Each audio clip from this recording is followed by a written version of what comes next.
আসসালামু আলাইকুম এভরিওয়ান, কেমন আছো তোমরা সবাই? আশা করি অনেক অনেক ভালো আছো। তোমাদের দোয়ায় আল্লাহর রহমতে আমি অনেক ভালো আছি। তো তোমরা সকলেই জানো আমাদের গেমে উকুম নামে একটা ক্যারেক্টার আছে, কিন্তু তোমরা এটা কি জানো এই উকুম ক্যারেক্টারটার একটা সিক্রেট গুহা আছে? তোমরা অনেকেই কিন্তু এই গুহার ব্যাপারে জানো না।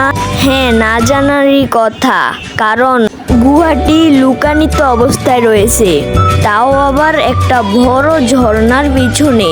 তাও আবার এটা নর্মাল কোনো গুহা না, এই গুহার ভিতর থেকে আমরা লুটও করতে পারবো। তো চলো বেশি দেরি না করে আমরা চলে যাই গুহাটির কাছে। তো আমরা চলে আসলাম গুহাটির কাছে।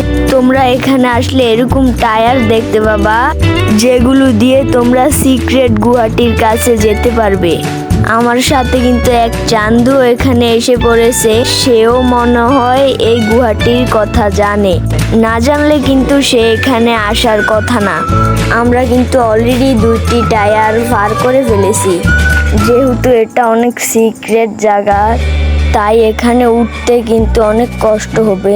অলরেডি আমি 2বার কিন্তু নিচে পড়ে গেছি, দেখি এবার পারি কিনা। দূরও ভাই, আবার নিচে পড়ে গেলাম। বিশ্বাস করেন ভাই, এখান দিয়ে উঠতে যতটা সহজ মনে করেছি ততটাও কিন্তু সহজ নয় ভাই।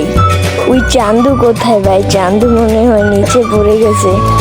অলরেডি ভাই আমরা 5 নাম্বার টায়ারটিকেও পার করে ফেললাম।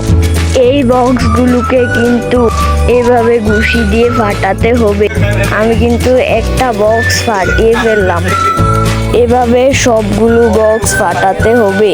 তোমরা কিন্তু দেখতেই পাচ্ছ আর মাত্র 2টি বক্সই রয়েছে। ও ভাই, উপরে থেকে আবার এক চান্দু মারতে আছে আমাকে। এখানে কিন্তু একটা বক্সই রয়েছে। তো গাইস, ফাইনালি কিন্তু চলে আসলাম গুহাটির ভিতরে। ভাই, কতই না সুন্দর লাগছে গুহাটি।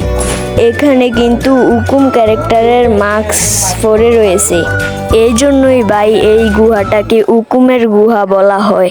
আর ভাই, সবচেয়ে মজার বিষয় হচ্ছে এই চৌপাটাতে কিন্তু বসা যায়। ভাই দেখো কি ভাবটা নিয়েই না বসে রয়েছে। তো এই ছিল আজকে আমাদের সিক্রেট গুহাতে যাওয়ার চ্যালেঞ্জ। তোমাদের কাছে এই সিক্রেট গুহাটি কেমন লেগেছে কমেন্ট করতে ভুলবে না কিন্তু। আর অবশ্যই চ্যানেলটি সাবস্ক্রাইব করে রাখবে। তো আজকের জন্য এইটুকুই, ভালো থাকবেন, আল্লাহ হাফেজ।